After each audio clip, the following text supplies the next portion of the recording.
All right, so my name is Anna Trendewicz, and I'm part of our investment team at Future Energy Ventures. I've been with the fund for 2.5 years now. I'm based in Berlin, and previously I've spent 15 years in the energy sector in various roles and various parts of it.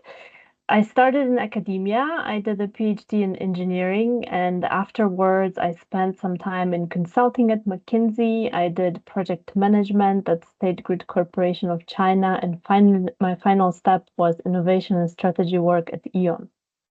So that's me. And now I'll tell you a bit more about our fund, Future Energy Ventures. So, Future Energy Ventures is one of the top European climate tech venture capital funds. And it's an established player in the market. It started in 2016 as a CVC, so corporate venture capital arm of E.ON. It invested in 50 companies in the energy space. So gathered all kinds of experiences and exposures to different types of businesses, and we have seen and learned a lot about building companies from that first fund. That activity is now closed, and we are investing from our second fund, which is an independent fund, so not a corporate, but with multiple LP structure. And Fund 2 is 250 million target size, investing in energy transition and decarbonization across Europe, North America, and Israel. We focus on digital asset-light business models, which basically means software, and our sweet spot for investment is Series A and Series B companies.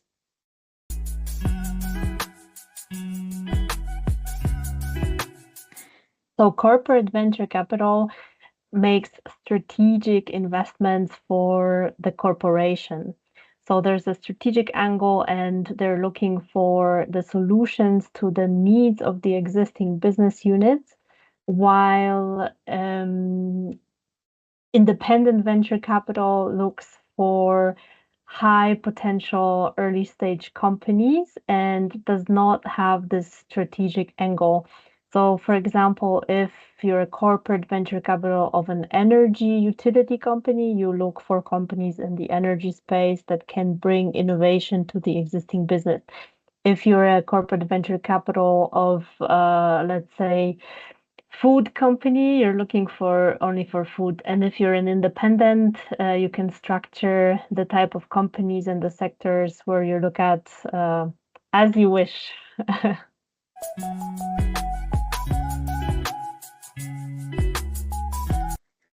Yes. So, Series A stage means that the company is ready for scaling. So there's a product that's on the market and there are paying customers. And by paying customers, we here mean having a full scale signed contract and not just a pilot project to explore. And we see a market pool, which means that the company is getting strong interest, a lot of inbound requests from customers, and the company therefore needs to grow and deliver the product to the new customers. And for us, as a rule of thumb, when we think of a Series A, we like to see around 750,000 to 1 million in the revenue of the company. So this revenue is a reflection of, okay, the company sold the product, there are some people paying for it. So this is roughly the Series A stage. Series B is later, so it's just the revenue is higher and the company is more mature with more employees and more structure in it.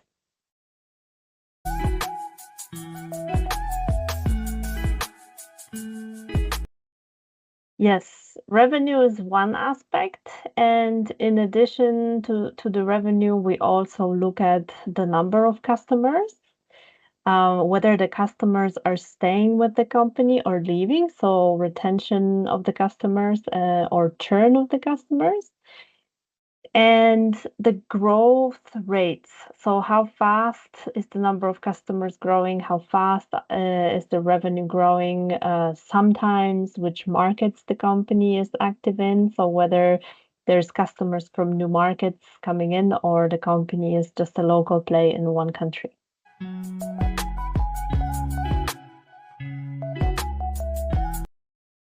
Yes. So when we invest in a company, we typically take a board and or observer seat. And we, as a board member or observer, we provide advice, we provide support, we act as a sparring partner to the management to help them make best possible decisions for the business.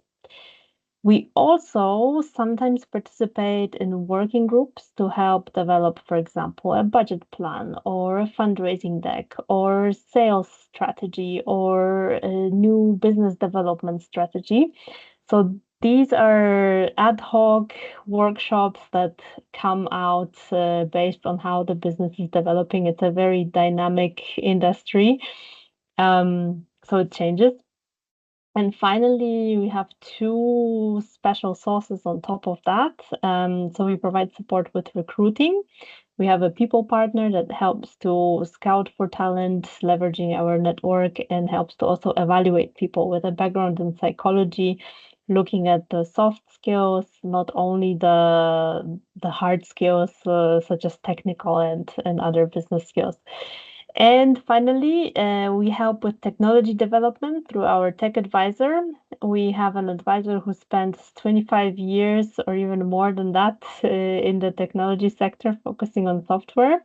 So he helps with thinking about architecture, how to design it so that it's scalable. And he's very knowledgeable also about technology stack, which technologies is best to use to develop a particular solution to a particular problem. So, yeah, these are the additional things we do.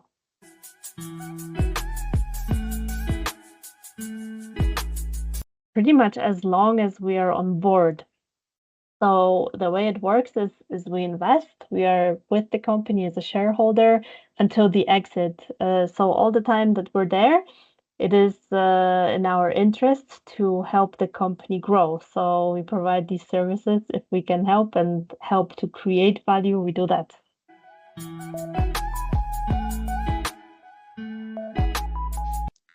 Yes, we have a few companies here.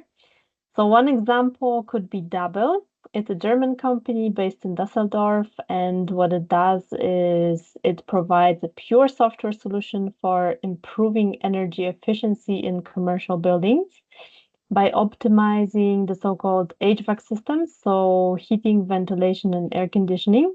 And it can save up to 26% of energy. We've been with the company, it came from Ion Accelerator. So from the very beginning, and it was incubated inside of the corporate. So it's a long-term relationship. Ion is a customer of the company, and right now we're helping to connect to other potential customers in the real estate sector and with recruiting. Another example of a more mature company that is also one of our top performers is Termondo. And it's also a German company. It drives electrification and efficiency in the heating sector by installing heat pumps. And final example, also very nice one, is we are investor in Tado. And this company provides smart thermostat solutions. And just by a smart thermostat, you can save around 22% of energy.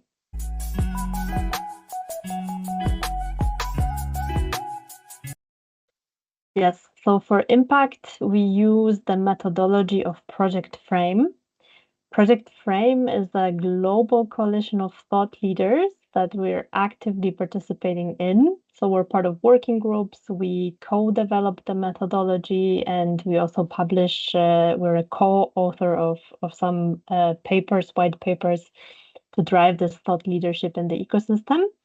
And we assess the impact in terms of CO2 savings by first assessing the unit impact and then multiplying it by the number of units sold. So the unit impact is the amount of emissions that is saved from 1 unit of product sold. And it's different depending on the product. So it's a case by case. You have to do it for every company. And we typically do it over a 5-year time period. This is because this is also a typical time frame for business plan of the company, so we can have an estimate of how many units the company expects to sell. And this is called the planned impact. And on top of this, we do potential assessments. This is a fun thought experiment where we look at the CO2 reduction potential of the technology. So not company specific, but in general, the technology by 2050.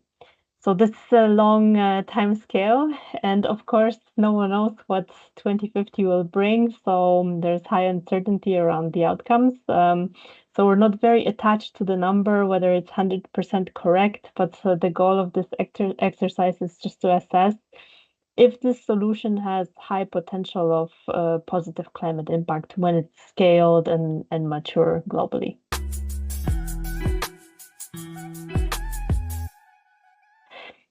We do the assessment in-house by ourselves. We have an impact and ESG lead, and that's the person actively participating in Project Frame, bringing the best practices to the team. And we do it in-house with our own tools. So we have a full control over the model, the methodology, the assumptions, and we know exactly, it's not a black box, we know exactly how it works.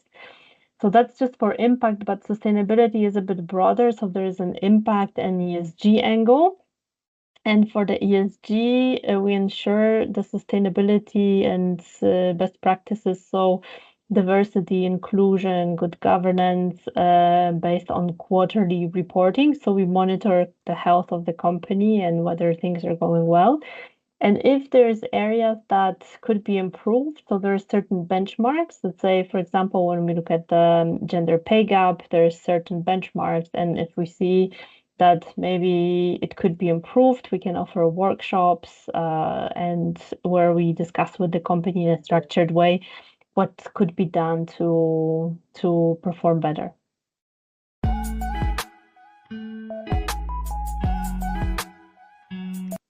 Yes. So I'll give you 3 because 3 is the magic number. Number 1 would be research the fund and the investor you plan to talk to. The goal here is to check if this particular investor, so us or any other investor, invest in the stage your company is at, invest in the sector that your company does business in, and invest in type of business that you're doing. I'm saying this because, for example, our fund invests in software solutions. So if we have founders that are developing hardware solutions, that's not a fit for us and we cannot consider. So if they just research it and they see, okay, this fund invests in software, so it's not for us. It can save some time to both parties. And I think there's so many funds and so many startups that it's important to be efficient and use the time wisely. So research the funds, see what they do, and it's part of the game to find the right investor. Number 2, venture capital is an exit-driven and a relationship business. So my recommendation here is get to know your investor well and find out for yourself if you can see yourself working with this investor over the next 5 to 7 years. This is typically how long it takes from the moment an early stage investor invests until the exit. And so if you're thinking of it, okay, I'm going to be working and seeing this person on a daily basis or weekly basis or monthly basis for 5 to 7 years, you need to have good chemistry and you need to work well together. Otherwise, it won't be a nice experience for both parties. And also keep in mind that once onboarding a VC investor wants to see an exit. So they expect the founders to sell the company and not keep it for 15 to 20 years. So that also think about your goals. If you want to create a high growth business that you plan to sell, that's when you want to look for VC investors. But if you want to run the company over the next 15 to 20 years and maybe pass it over to the next generation, your kids or your family, then maybe a VC investor is not the right fit for you. And the last one will be prepare your pitch, be brief and concise. It's very powerful to give a short pitch and speak to the point. And then think of it as a dialogue. So pause, ask questions, be curious, have a conversation with your investor. And I think you'll learn also something about the investor and you will see how it flows and whether you have a good vibe or not. These are my three.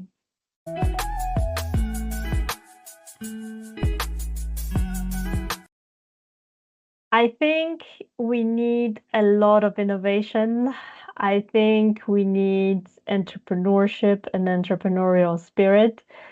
And I would like to encourage young people to who have ideas to start a business and create a better future. I mean, these businesses, new solutions, if you think of like iPhone, it's changed the way we live for the better. And I think there's a lot of good ideas out there that could improve the way we are, improve our economies and lives. So, to everyone who has a vision, go for it.